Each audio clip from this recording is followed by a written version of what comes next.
Hey, happy Friday to everybody. It's Daryl here. It's 10 a.m. here in Connecticut on the East Coast, and a beautiful day here in Connecticut. I was just ready to go out for the day. I wanted to talk to you guys briefly. Another episode of Our Insane President. I'm in a little bit of a lighter mood today. Like I said last night, there's some scary stuff going on. Seriously, around Trump in his administration. Seriously troubling stuff. How, as I took my walk today, and I still see these signs out there, Trump, Pence, 2020. For the life of me, I don't know. Do these people know what's going on? Are they not watching the news? Are they just watching Fox News? I can't understand how people could still support this insanity.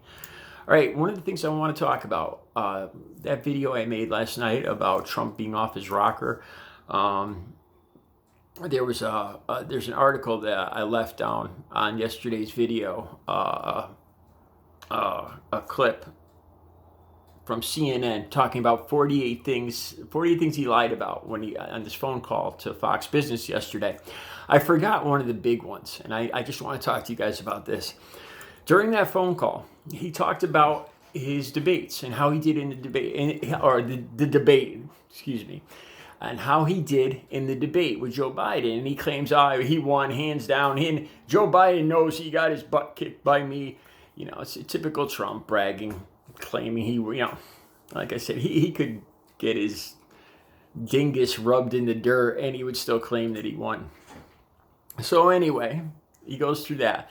Then he goes on to say that in the second debate, he also beat Joe Biden, even though there was a never Trumper as the moderator. But in this second debate, he did beat Joe Biden too. Yeah, except as we all know, there hasn't been a second debate. He seriously said this in this phone call yesterday to Fox Business. He talked about beating Joe Biden. First, he talked about one debate, and then he went on to say how he beat Joe Biden in the second debate. There's been no second debate. How this could be a mistake, this is just insanity. It's pure insanity. I mean, Trump supporters are always making up these excuses that, well, maybe he misspoke and this and that. But this is just bizarre. He's talking about an event, a big event, that never happened. And this goes beyond the airports in 1776. This is just insane. How can people put these signs in their front yard and have their neighbors see that they are supporting a lunatic? Then he's talking about going to Florida for a rally. And it's only been 10 days. God knows if he's still contagious. The people around him, this huge entourage that travels with him, his Secret Service, the publicity people, all that. God knows how many of them are positive, haven't been tested positive yet. There's all these articles talking about how there's no information inside the White House, in the Oval Office. I was reading a couple different articles how the people that are around him are panicking because they're not getting any info on who's testing. It's business as usual, and there's I'm guessing over 40. Last I checked, there was 34 people in Trump's circle, including 4 chiefs of staff that are tested positive, and are now in quarantine. What if we were to have something with national security, something involving the military, say with Iran or something?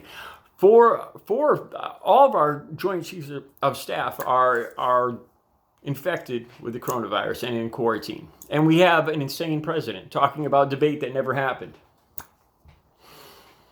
Today I can laugh about it. Last night I was getting downright scared. I still am, with these right-wing groups and this push to have Joe Biden arrested. I was trying to read up they're actually investigating this whole Russia thing again. Supposedly there's some information. It really looks just like rehashed stuff from 4 years ago. I can't even believe that he's pushing Barr for this. He's bullying Barr, saying that Barr will go down in history as the worst attorney general ever if he doesn't indict Joe Biden and Obama immediately. It's bizarre. This is so far beyond normal. All right, the one thing I really wanted to talk about was these $200 prescription cards now. Trump knows that he's hemorrhaging senior citizens because since he got tested positive, and the way he's treating this whole thing, testing positive, taking his mask off, the just blatant ignorance and stupidity of it, he's losing a lot of senior citizen voters, including people from my family. I didn't realize this was the last straw for a lot of people in my family. They're older people, and they were going to vote for Trump, but they're taking this coronavirus thing very seriously. I have one close relative that works in a developmental home with people that have been infected by COVID-19. She's watched these people slowly die and suffocate. It's very real. And to see Trump just treat this with, to tell people, don't worry about it, just go about your lives. He's hemorrhaging senior citizens. So he plans on going to do this rally in Florida. I'm curious to see how, if a packed house of Trump supporters are going to go to this, even though it could very well easily be another slam pack filled super spreader event. Any indication of past behavior, Trump supporters will go for it, I'm sure. Okay, this is the thing, like I said, I really wanted to talk about, is these $200 gift cards or prescription cards, vouchers, that Trump is now bribing senior citizens to use to get their votes back. It's a blatant bribe. He's trying to get it out before Election Day. And these are $200 vouchers that people on Medicare can use to pay for prescription drugs. But here's the thing. There's two things here.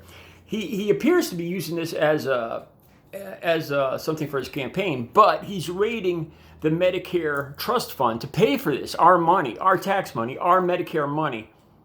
I think it's $7 billion to pay for these prescription cards. Not only that, there's a letter that comes along. Supposedly, it's going to come along with these cards. Typical Trump. Congratulating himself. Here you go. Here's a $200 gift card just from Donald J. Trump. Make sure you vote for him.